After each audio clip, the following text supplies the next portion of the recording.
Chapter 48. Now after these things, word came to Joseph that his father was ill, and he took with him his sons Manasseh and Ephraim. And when they said to Jacob, "Your son Joseph is coming to see you," then Israel, getting all his strength together, had himself lifted up in his bed. And Jacob said to Joseph, "God, the ruler of all, came to me in a vision at Luz in the land of Canaan, and gave me his blessing, and said to me, Truly, I will make you fertile and give you increase and will make of you a great family of nations, and I will give this land to your seed after you to be their heritage forever. And now your 2 sons who came to birth in Egypt before I came to you here, are mine. Ephraim and Manasseh will be mine, in the same way as Reuben and Simeon are. And any other offspring which you have after them, will be yours, and will be named after their brothers in their heritage. And as for me, when I came from Paddan, death overtook Rachel on the way, when we were still some distance from Ephraim, and I put her to rest there on the road to Ephraim, which is Bethlehem." Then Israel, looking at Joseph's sons, said, "Who are these?" And Joseph said to his father, "They are my sons, whom God has given me in this land." And he said, "Let them come near me, and I will give them a blessing." Now because Israel was old, his eyes were no longer clear, and he was not able to see. So he made them come near to him, and he gave them a kiss, folding them in his arms.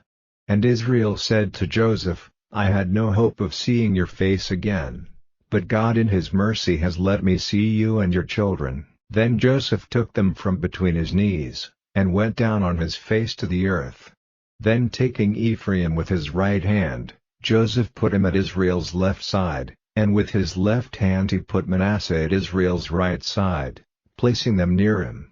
And Israel, stretching out his right hand, put it on the head of Ephraim, the younger, and his left hand on the head of Manasseh, crossing his hands on purpose, for Manasseh was the older. And he gave Joseph a blessing, saying, "May the God to whom my fathers, Abraham and Isaac, gave worship, the God who has taken care of me all my life till this day, the angel who has been my Savior from all evil, send his blessing on these children, and let my name and the name of my fathers, Abraham and Isaac, be given to them, and let them become a great nation in the earth."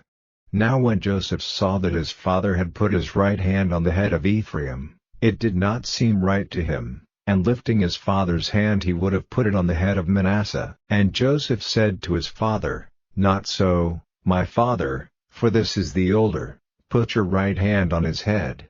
But his father would not, saying, "I am doing it on purpose, my son, he will certainly become a nation and a great one, but his younger brother will be greater than he, and his seed will become a great family of nations."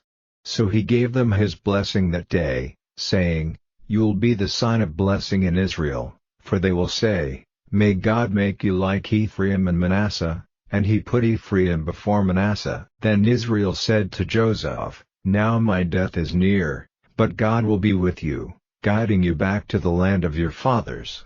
And I have given you more than your brothers, even Shechem as your heritage, which I took from the Amorites with my sword and my bow.